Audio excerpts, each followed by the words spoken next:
Praise the Lord. Hallelujah, hallelujah. దేవుని పరిశుద్ధ నామానికి మహిమ కలుగును గాక.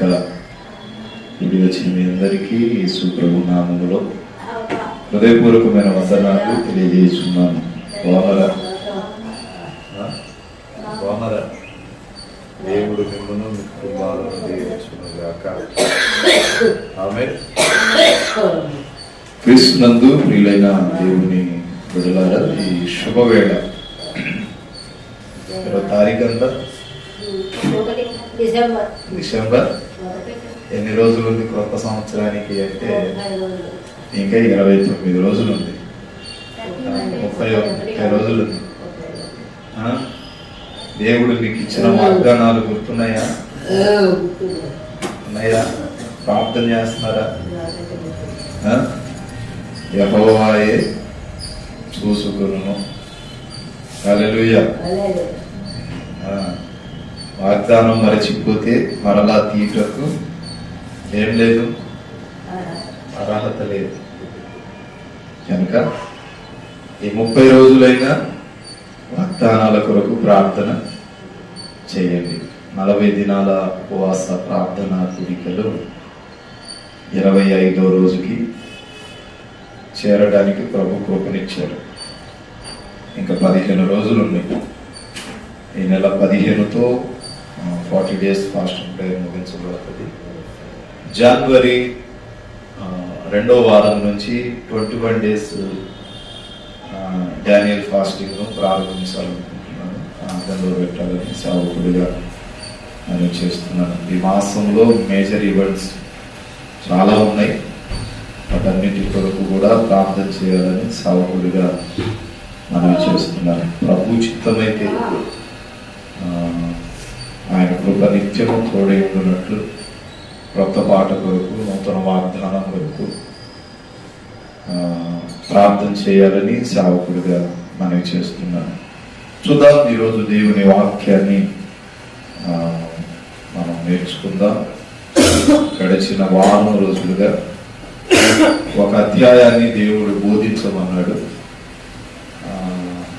అదే అధ్యాయాన్ని గడిచిన 4 రోజులుగా నేను వివరిస్తున్నాను. 50వ కీర్తన 1వ మాట.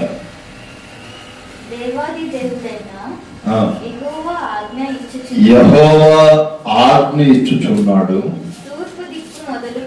తూర్పు దిక్కు మొదలుకొని పడమటి దిక్కు వరకు భూనివాసులను రమ్మని ఆయన పిలుచుచున్నాడు. చాలు. ఈ కీర్తనను రాసింది ఎవరు? ఆసాబు ఈ కీర్తనను రాశాడు. ఆసాబు ఈ కీర్తనను రాస్తున్నప్పుడు ఈ కీర్తన గురించి దేవుడు అంటాడు కదా, ఇది తీర్పు కీర్తన. దేవుడు తీర్పు తీర్చే కీర్తన. తెలుసా? దేవుడు తీర్పు తీర్చే కీర్తనగా బైబిల్ గ్రంథం అంతటి మీద ఈ కీర్తన చాలా ప్రత్యేకంగా కనబడుతుంది. యెహోవా ఆజ్ఞించుచున్నాడు. మనుషులు కాదు, ప్రవక్తలు కాదు, నాయకులు కాదు, వేరెవరు మరొకరి అంతకంటే కాదు, నేనే ఆజ్ఞించుచున్నాను. ఏమో తెలుసా? తూర్పు దిక్కు మొదలుకొని పడమటి దిక్కు వరకు ఏమన్నాడు? భూనివాసులు అనగా భూమి మీద నివసించే వారందరినీ రమ్మని ఆజ్ఞాపిస్తున్నాను, రమ్మని పిలుస్తున్నాను. ఎక్కడికి? న్యాయపీఠం ఎదుటికి. ఆయన న్యాయపీఠం ఎదుటికి మనం వెళ్ళి నిలబడినప్పుడు పరిపూర్ణ సౌందర్యము గల సియోనులో నుండి దేవుడు ఏమవుతాడంట? ప్రకాశిస్తున్నాడు. కింద చూడండి, మన దేవుడు ఏం చేయించున్నాడు? చాలా సార్లు ఎవడైనా తప్పు చేస్తే, క్రైస్తవుడు గాని ఎవరైనా విశ్వాసి తప్పు చేస్తే, ఎవరైనా పాద్రి తప్పు చేస్తే అంటాం, ఏమంటాం? దేవుడు ఏం చేస్తున్నాడు? ఆయన అంత విచ్చలవిడిగా తప్పు చేస్తూ ఉంటే అని మీరు అనుకుంటారు. అదే ఉంది అక్కడ. దేవుడు ఏం చేస్తున్నాడు? ఆయన మౌనముగా ఉండుట వేళ ఆయన ముందర అగ్ని మండుచుంది, ఆయన చుట్టూ ప్రచండ వాయువు విసురుచుంది. అగ్ని అంటే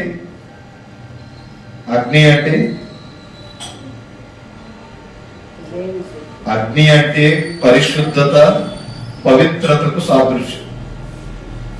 ఒక్కొక్క పదము దగ్గర ఒక్కొక్క రకంగా మాటను వాడతాడు. అగ్ని అంటే పరిశుద్ధతకు, పవిత్రతకు సాదృశ్యం. పిల్లరా మనము చూస్తే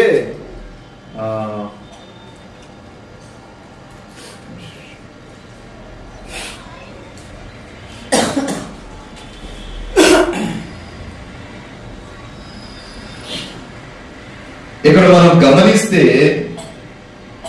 మత్తయి సువార్త 15వ అధ్యాయం 9వ వచనం తీయండి ఒకసారి. ఈనాడు చాలా మందికి సంపూర్ణంగా ఆరాధించడం ఎట్లాగో తెలియక ఈ ప్రజలు తన పెదవులతో నన్ను గనపరుచుదురు. ఏదంట?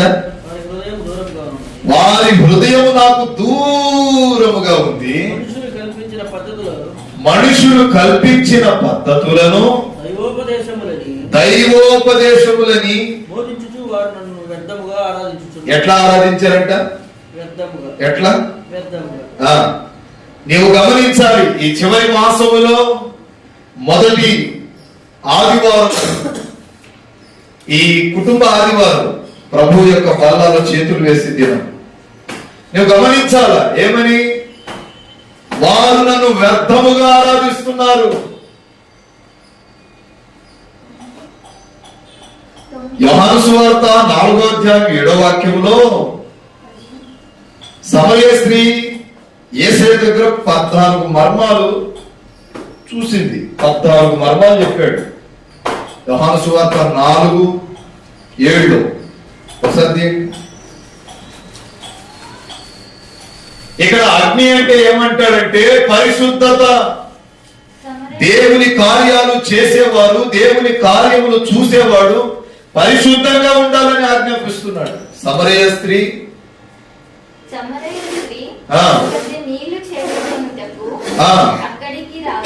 అక్కడికి రాగా యేసు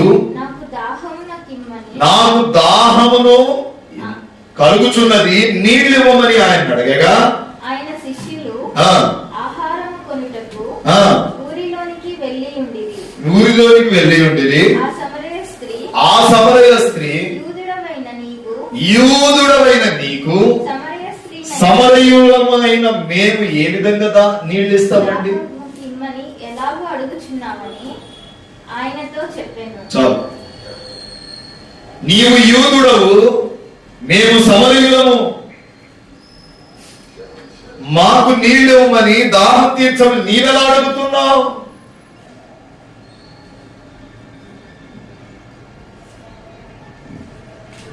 అప్పుడు ప్రభు అంటాడు, నీవిచ్చే నీళ్లు తాగితే నాకు మరలా దాహం కలగొచ్చేమో గాని నేనిచ్చే నీళ్లు నువ్వు తాగితే ఏం కలగదు? మరెన్నడు నీకు దప్పిక కలదు. దాహంగా ఉన్నానన్నావు. ప్రియులరా 14 మర్మాలు చెప్పాడు దేవుడు ఆమెకు. అవేంటో నేను రాబోయే దినాల్లో చెప్తాను. దైవ కార్యాలు చేసేవాడు పరిశుద్ధంగా ఉండాలి. దైవ పనిని జరిగించేవాడు పవిత్రంగా ఉండాలి. దైవ కార్యాలను పూనుకునేవాడు పరిశుద్ధంగా, పవిత్రంగా, నిష్ట కలిగి ప్రభు పాదాల దగ్గర నలగబట్టబడి ఉండాలి. హాగరు దేవునికి చూచుచున్న దేవుడు అని పేరు పెట్టిందంట. ఆమె అడవిలో కూర్చొని ఉంటే దాహం దాహం దాహం అని కేకలు వేస్తూ ఉంటే దేవుడు విన్నాడంట. విన్నప్పుడు ఏమన్నది ఆమె? ఏమన్నది? చూచుచున్న దేవుడవు, నా బాధను, మా బాధను చూస్తామంతే. వీళ్ళరా పరిశుద్ధత లేకపోతే దేవునిని అడగలేదు, దేవుడు ఇవ్వలేడు. పరిశుద్ధత లేకపోతే దేవునిని సమీపించలేము. మీరు అదే కీర్తన 50వ కీర్తన 22వ వాక్యాన్ని చదవండి ఒకసారి.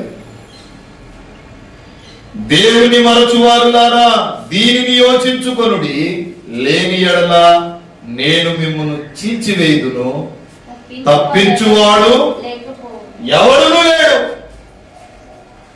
స్తుతియాగము అర్పించువాడు నన్ను మహిమపరుచుచున్నాడు, నేను వానికి మార్గమును సిద్ధపరిచేది. పరిశుద్ధంగా భక్తి చేయకుండా, యథార్థమైన భక్తి చేయకుండా, దేవుని మరిచి, ఆయన సన్నిధిని మరచి, ఆయన సన్నిధిలో నడిచే ఆ యొక్క జీవితాన్ని విడిచిపెట్టి ఉన్నవారులారా దీన్ని యోచించుడి, లేని ఎడల నేను మిమ్మల్ని చీల్చివేస్తా. పిల్లరా, నకిలీ అనేది ఎక్కువ కాలం ఉండదు. ఉంటదా? ఉంటదా? నువ్వు నటించే భక్తి చేస్తే అది ఎక్కువ కాలము, ఎక్కువ దూరం నువ్వు నడిపించదు. అది మధ్యలోనే ఆపేస్తుంది. యథార్థమైన భక్తి కావాలన్నాడు. అందుకే అంటాడు ఆ 50వ కీర్తన 3వ వాక్యంలో, దేవుడు ఏం చేయుచున్నాడు, దేవుడు మౌనముగా ఉండడు, ఆయన ముందర అగ్ని మండుచుంది, ఆయన చుట్టూ ప్రచండ వాయువులు ఉన్నాయంట. అగ్ని అంటే ఏమన్నా ఇప్పుడు పరిశుద్ధతకు సాదృశ్యం, పవిత్రతకు సాదృశ్యం. ఆయన చుట్టూ ప్రచండ వాయువులు విసురుతుందంట. దేవుడు ఏం చేస్తున్నాడు, దేవుడు తీర్పు తీర్చడు అని అనుకుంటావేమో. ప్రభు అంటాడు, చూస్తా చూస్తా చూస్తా చూస్తా చూస్తా ఒకేసారిగా వచ్చేస్తా. అదే మాట ఆ కీర్తనలో ఉంటది. 5వ వచనం, ఆయన తన ప్రజలకు న్యాయం తీర్చుటకై బలి అర్పణ చేత నాతో నిబంధన చేసుకుని. ఎవరితో నిబంధన చేసుకున్నా? దేవునితో నిబంధన చేసుకున్న తన భక్తులమైన మనలను నా యొద్దకు రండి, నా యొద్దకు సమకూడండి అని పిలుస్తున్నాడంట. మీది ఆకాశమును భూమిని పిలుస్తున్నాడు. ఆగండి. ఇక్కడ 5-6 గంటల ప్రసంగం ఉంది. మీది ఆకాశమును భూమిని పిలుచుటకు కారణం ఏంటి అంటే మానవుడు దేవుని మాటను నిర్లక్ష్యపరిచేశాడు. అందుకే చెప్తున్నాడు, ఆకాశమా నీవు ఉరుము వచ్చినట్టుగా వాయువు చేత విసరమన్నాడు, భూమిని అన్నాడు భూకంపము వచ్చినట్టుగా కంపించమన్నాడు. నీవు అట్లా చేస్తేనేమో నా దగ్గరికి వస్తారేమో, నీవు అట్లా చేయట్లేదు, అట్లా చేసి నా ప్రజలను నా యొద్దకు నడిపి అని ఆకాశమును భూమికి చెప్తున్నాడంటే ఎంత దుఃఖపరిచి ఉంటే ఆ మాట అంటాడు. అన్ని కీర్తనలు చదువుకుంటూ పోతాం, ఈ కీర్తన కూడా చదువుకుంటూ పోతాం. కీర్తన అర్థమవు అయ్యే దినానికి ఎంత ఉందా అనుకుంటాం. బైబిల్ చదువుకుంటూ పోతే నెలకు ఒకసారి చొప్పున 12 నెలలకు 12 సార్లు చదవచ్చు. కానీ ఒక్కొక్క మాట వివేచించుకొని జ్ఞానంగా అర్థం చేసుకుని చదివితే బైబిల్ ముగించేసరికి ఒక్క పదాన్నైనా నువ్వు నేర్చుకుంటే అర్థవంతంగా అది నిన్ను సత్య మార్గం అందు నేర్పిస్తుంది. చూడండి, 50వ కీర్తన అనేది దేవుడు తీర్పు తీర్చే కీర్తన, దేవుడు తీర్పు తీర్చును అంటాడు ఆసాపు. కింద, నా జనులారా నేను మాట్లాడబోచున్నాను. ఆలకించుడి. వచ్చి వచ్చి వచ్చి వచ్చి వచ్చి చెప్పింది వెనక వెనక వెనక వెనక ప్రభువే చెప్తున్నాడు, జనులారా నేనే మాట్లాడబోచున్నాను. ఇక భూమికి చెప్పాను, నాగలు చూడండి, భూమికి చెప్పాను, ఆకాశం చేత కూడా చెప్పించాను, కానీ మీరు మాట వినట్లేదు. మాట నన్నులని మనుషుల వలె మారిపోయారు. కనుక ఇప్పుడు నేనే మాట్లాడుతున్నాను. ఏం మాట్లాడాను? ఇశ్రాయేలు ఆలకించుడి, నేను దేవుడను, నీ దేవుడను, నేను నీ మీద ఏం పలుకుతాను? సాక్ష్యాన్ని పలుకుతాను. ఎప్పుడంట? ఎప్పుడంట? నేను నీ మీద సాక్ష్యమును పలికేదను. కింద నీ బలుల విషయమై. ఒక్క నిమిషం, ఇశ్రాయేలు అంటే ఎవరు? మనమేనా? మనమేనా?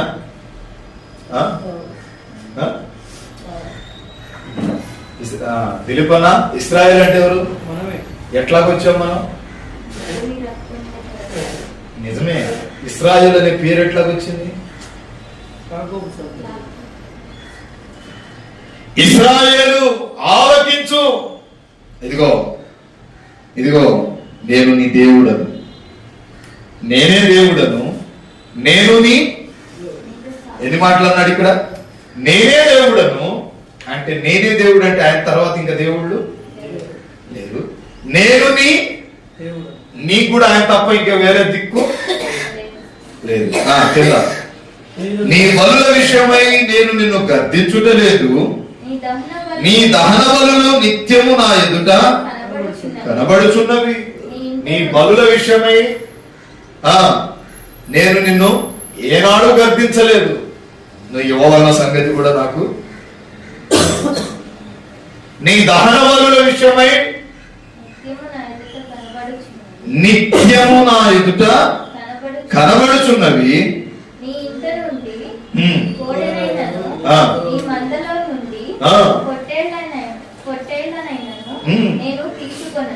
ఎప్పుడైనా అడిగారా నీ ఇంట్లో నుండి కోడిందా దాని రక్తాన్ని చిందించమని?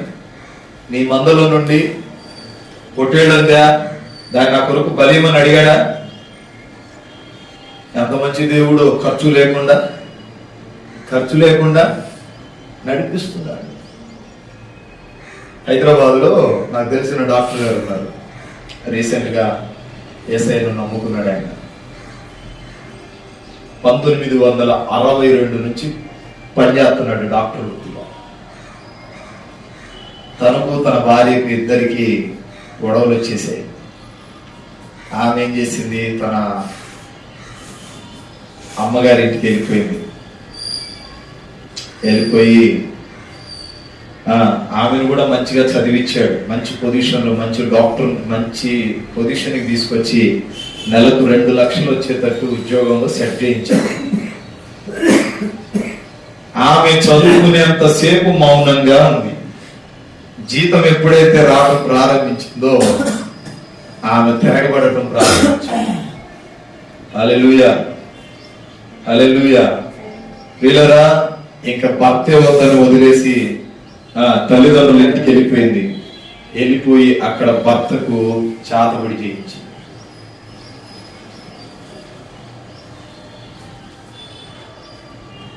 రోజు రోజుకు తగ్గిపోతున్నాడు. ఆయన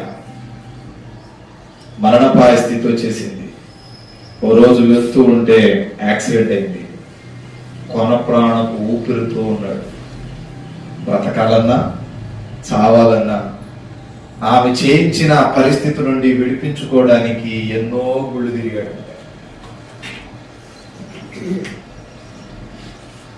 ఎక్కడికి వెళ్ళినా ఈ పూజ చేయాలి, ఆ పూజ చేయాలని లక్షలు ఖర్చు అయిపోయిందంట. హల్లెలూయా, హల్లెలూయా. ఖర్చు అయిపోయేసరికి ఇక ఏం చేయాలో అర్థం కాలేదు. ఉన్న ఆస్తి అంతా పోగొట్టుకుంటున్నాడు. తీరా ఇక ప్రాణం పోతుంది. హాస్పిటల్ బెడ్ మీద తీర్మానం చేశాడంట. తీర్మానం చేసి ప్రార్థన చేసుకుంటే దేవుడు అతన్ని బ్రతికించాడు. బ్రతికించి మందిరానికి ఓ రోజు వస్తే ఆయన మీద 7 దయ్యాలు ఉన్నాయి, 7 కలిసి జారపడి చేశారు.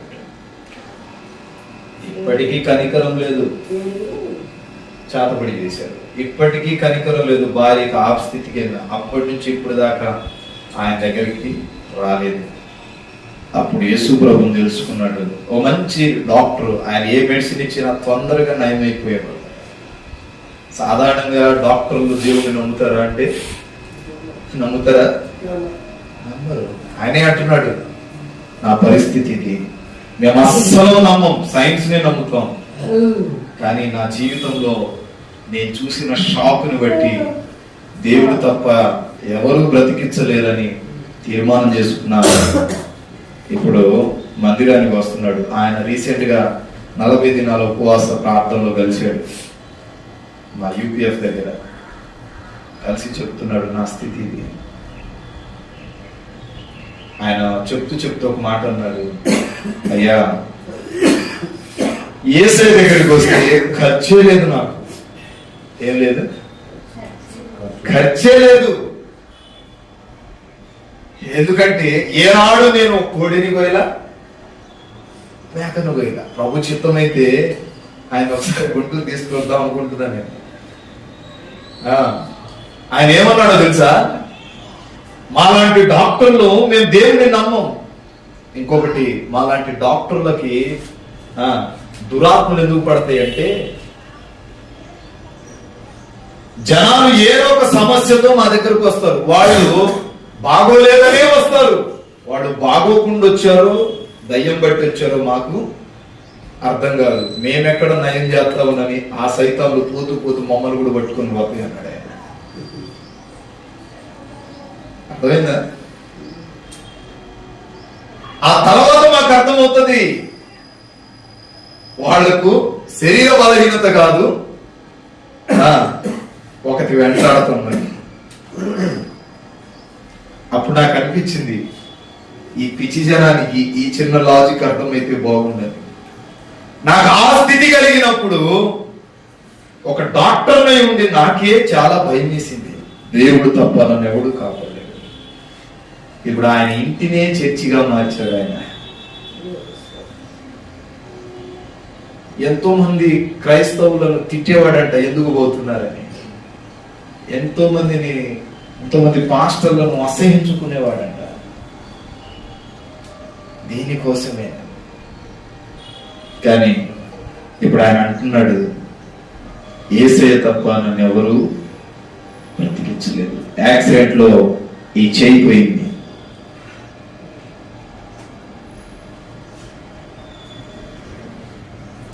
ఆ కాలానికే ఉంది కానీ చలనం లేకుండా అయిపోయింది. అప్పుడు ఈ మాట నాకు గుర్తుకొచ్చింది. ఏమంటున్నాడు ఇక్కడ చూడండి, ఏమంటున్నాడు? ఇదిగో నేను నీ యొద్ద కోడినైనను నీ మందలో నుండి పొట్టేళ్లనైనను తీసుకోలేదు. అవి అడవి మృగములన్నీయు 1000 కొండల మీద పశువులన్నీయు ఎవరి?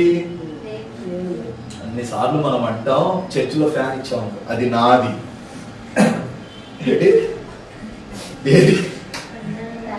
లైట్ పెట్టించా, అవి నేను పెట్టించా.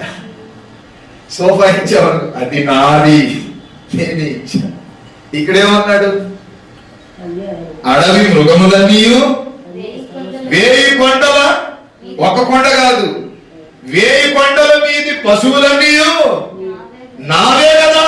నువ్వు ఇచ్చేది ఏంటిరా? నాకు అన్ని నాయే కదా. కాకపోతే నీవు ఆశీర్వాదం పొందడానికి నాకు ఇచ్చి మళ్ళా తీసుకుంటున్నావు అంటామా? ఎవరైనా ప్రథమ ఫలంగా పొట్టేడు తీశారనుకోండి, 10వ భాగం కింద, నేనే ఇచ్చా. పెంచుకుంటున్నాడు చూడు. పల్లెటూరులో ఉంటాయి ఈ గొడవలన్నీ. పెంచుకుని పాదిరి చివరికి చర్చిలో ఎప్పుడైనా ఆరాధన పోసాడు అనుకో, అది నాదే, నేనే ఇచ్చా. నువ్వేమన్నాడు? అన్ని నావే కదా. కింద కూడా అంటాడు చూడండి, చదవండి. కొండలలోని పక్షులను 1000 కొండల మీద పశువులన్నీ నావే కదా, కొండలలోని పక్షులన్నిటినీ నేను ఎరుగుదును. అవన్నీ నాకు తెలుసు, ఎందుకంటే నేనే. ఇప్పుడు ఫ్యాన్ తయారు చేసేవాడికి ఫ్యాన్ లో ఏ బోల్ట్ ఎక్కడ ఉందో తెలియదా? సృష్టి ప్రారంభించిన వాడికి సృష్టిలో ఎక్కడ ఏమేమి ఉన్నాయో తెలియవా? అదే అంటున్నాడు, పక్షులన్నీ నాకు తెలుసు, నేను ఎరుగుదును. పొలంలోని పశువాదులు నా వశమై ఉన్నవి. ఇప్పుడు నువ్వు రేపటి నుంచి ఇది నేనే ఇచ్చాను అనేవాడు గుర్తుపెట్టుకోవాలి. లోకమును దాని పరిపూర్ణత అంతయో ఇప్పుడు నీకంటూ ఇక్కడ ఏమి ఇది నాది అంటానికంటూ మందిరంలో నీకు ఏ హక్కు? ఇప్పుడు అన్ని దేవుడివే, అన్ని దేవుడివే కనుక అన్ని తన ఇంటిలో నుండే నీకు ఇస్తున్నాడు. మరలా నీకు ఎందుకు ఇవ్వమన్నాడంటే నీవు ఆశీర్వాదం పొందుటకే ఇవ్వమంటున్నాడు. ఇప్పుడు కొత్తగా ఒకటి స్టార్ట్ అయింది. పాస్టర్ గారు మైక్ వాడుతున్నాడు అనుకోండి, ఒక మైక్ మీరు కొనుక్కొచ్చారు అనుకోండి, ఆ మైక్ అందరూ వాడకూడదు, మళ్ళీ వాళ్ళు ఒక్కళ్ళే వాడాలి. నేనే తెచ్చా ఇది, కాకపోతే నీకు కావాలంటే నువ్వు కూడా ఒకటి తెచ్చుకో అంటాడు. తయారైపోయారు ఇట్లా. చూడండి తర్వాత, నేను ఆకలి కొనినను నీతో ఎన్నడు చెప్పాడా? వృక్షముల మాంసము నేను తిందునా, పొటేళ్ల రక్తము నేను త్రాగుతానా? దేవునికి స్తుతియాగము చేయుము. ఏ మొక్కుబడి చెల్లించాలి? ఏ మొక్కుబడి చెల్లించాలి? పశువులను వధించాలా? లేదా వెంట్రుకలు తీపించుకోవాలా? ఏ మొక్కుబడి? ఆగండి. ఏ మొక్కుబడి?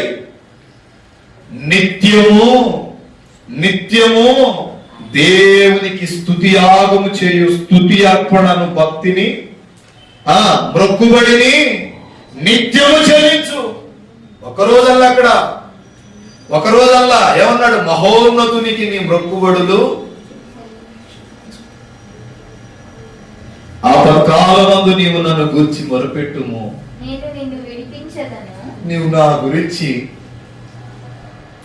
నన్ను ఎంతలా అవాయిడ్ చేసినా తిరిగి నువ్వు వచ్చి నాకు మొరపెడితే నేను నిన్ను విడిపిస్తున్నాను కదా. ప్రియురాలకి ప్రియుడు వెళ్ళి ఎన్నిసార్లు సతాయించినా ఆమె అవాయిడ్ చేస్తూ ఉంటే వీడికి ఏమవుతుంది? బీపీ రేజ్ అవుతూ ఉంటుంది. పోనీలే అని బీపీ రేజ్ కూడా తగ్గించుకొని ప్రేమిస్తున్నట్టు నటిస్తాడు. తీరా ఆమె ఓకే అన్న తర్వాత ఉంటుంది అసలు నరకం ఏంటో. అప్పుడు నన్ను బాగా అవాయిడ్ చేసావు కదా, ఇప్పుడు నీకు ఉంటుంది అనుకుంటాడు. ఇప్పుడు ప్రభు ఏమంటున్నాడు చూడండి, నీవు ఆపత్కాలమందు నాకు మొరపెడితే, ఫార్ములా ఇచ్చాడు అక్కడ, నేను నిన్ను విడిపిస్తాను, నీవు నన్ను మహిమపరిచెదవు. మరియు భక్తిహీనులతో దేవునిట్లు సెలవిచ్చుచున్నాడు.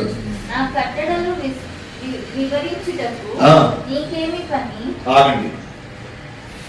పరిశుద్ధత లేకుండా, పవిత్రత లేకుండా, దేవునికి ఇష్టమైన వాడిగా ఉండకుండా దేవుని కట్టడలు వివరించుటకు నీకే పని? చాలా సార్లు ఎవడు పడితే వాడు వివరిస్తూనే ఉంటాడు. మరి ఇక్కడేమన్నాడు?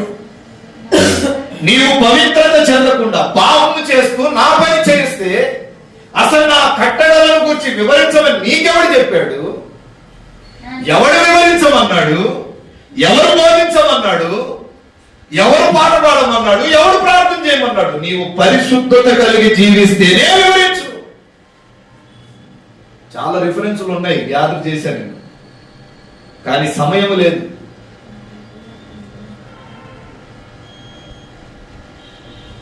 నీలో పవిత్రత లేకుండా నీవెంత భక్తి చేసినా ఆ భక్తి శూన్యం.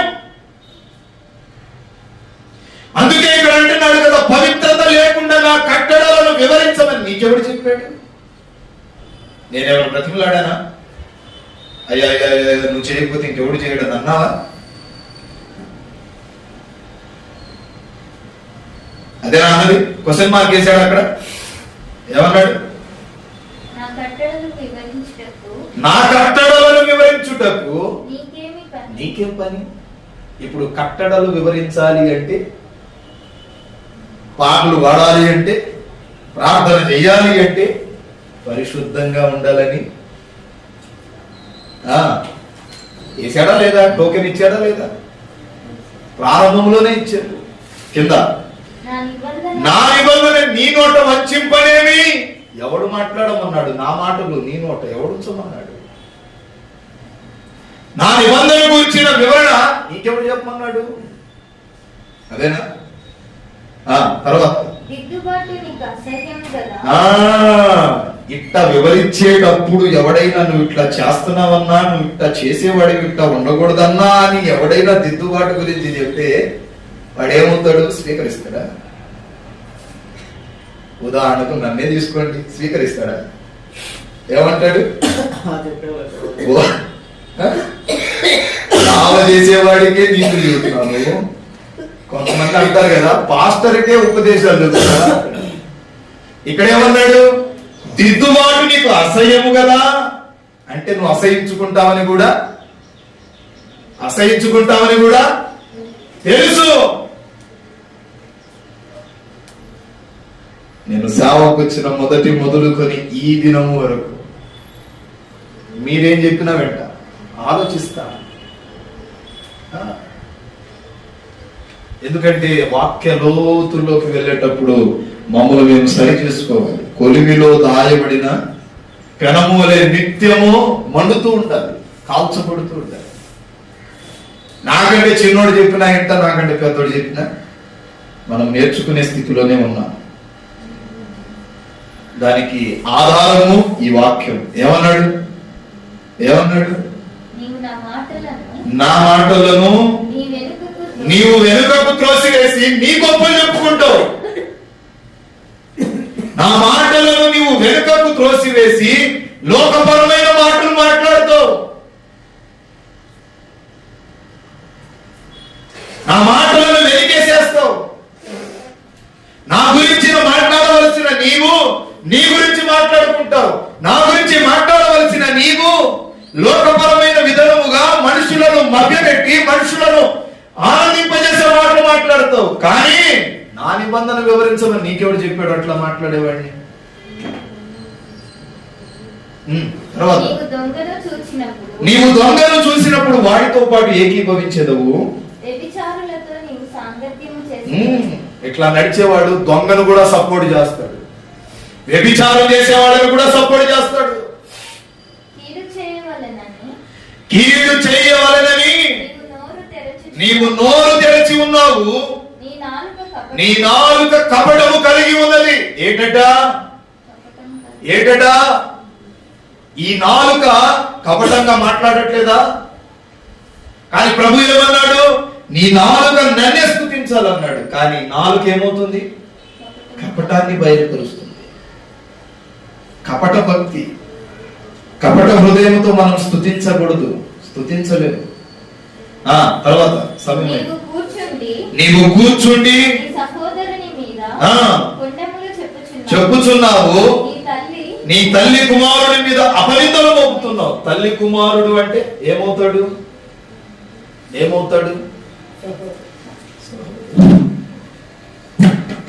లేరంట అట్లాంటి వాళ్ళు. తర్వాత దేవుని మరచువారులారా దీన్ని యోచించుడి, లేని ఎడల నేను మిమ్మల్ని చీల్చివేయుదును, తప్పించువాడెవడును. చివరి మాట, స్తుతియాగము అర్పించువాడు దేవుణ్ణి మహిమపరుచుచున్నాడు. నేను వారిని ఎవరి రక్షణ? మనుషుల రక్షణ కావాలా? దేవుని రక్షణ కనపరుచున్నట్లు మీరు మారండి అంటాడు. హల్లెలూయా. కనుక మన నిత్య జీవితంలో దైవ భక్తికి లోనై పరిశుద్ధతకు లోనై నడిచినప్పుడు ప్రభు గొప్ప కార్యాలు చేస్తాడు. దేవుడి కొద్ది మాటలు దీవించును గాక. ఈ నెలంతా నేను ఈ అధ్యాయమే చెప్తాను. ఇప్పుడు ఏదో పైన ఒకసారి చదివించాను, రేపటి నుంచి లైన్ టు లైన్ చెప్తాను. ఇది తీర్పు కీర్తన, తీర్పు తీర్చే కీర్తన కనుక ప్రార్థన చేద్దాం, మోకరించండి, ప్రార్థన చేద్దాం. సకల ఆశీర్వాదాలకు కారణాభూతుడా ప్రియా పరలోకపు తండ్రి, పరిశుద్ధ పాదాలకు స్తోత్రాలు. ఉదయ కాలం ప్రభాత ఆరాధనను బట్టి మీ సన్నిధిలో ప్రార్థిస్తున్నాను. కూడి వచ్చిన మీ బిడ్డలందరినీ దీవించండి, ఆశీర్వదించి బలం చేత, ఆత్మ చేత, అభిషేకం చేత నిత్యము మీ సన్నిధి మా మధ్య ఉండునట్లు కటాక్షం నింపమని ప్రార్థిస్తున్నాను. కృపగల పాదాలకు మమ్మల్ని మేము అప్పగించుకుంటున్నాం. శరణు కలుగునట్టు సహాయించండి. బలమైన సాధనంగా మమ్మల్ని సిద్ధపరచండి. వచ్చిన పరిశుద్ధులైన బిడ్డలందరినీ దీవించండి. యేసు పరిశుద్ధ నామాన ప్రార్థించి అడుగుతున్నాము తండ్రి. మన తండ్రి అయిన దేవుని ప్రేమ, మాడు యేసు క్రీస్తు కృప, పరిశుద్ధాత్మను స్వాస్థ్యాలకు, సంఘానికి, సకల పరిశుద్ధులకు దేవుని ఆత్మ సదాకాలం తోడై ఉండునుగాక. God bless you. మిమ్మల్ని కుటుంబాలను దీవించునుగాక. ఉచితమైతే మరలా కలుసుకున్నాం. అప్పుడు దేవుని మహాకృప మీకు తోడై ఉండునుగాక. సమయంలో హృదయపూర్వకమైన అర్పణలు ప్రభు సేవకు సమర్పించాలని సేవకులు మనం చేస్తూ ఈ మాటలు ముగిస్తున్నాం. బ్రదర్ బి అభిషేక్ నాయకు, నాగేశ్వరం తండా, మాచువరం మండలం, గుంటూరు డిస్టిక్. మా ఫోన్ నెంబర్ 7659018230.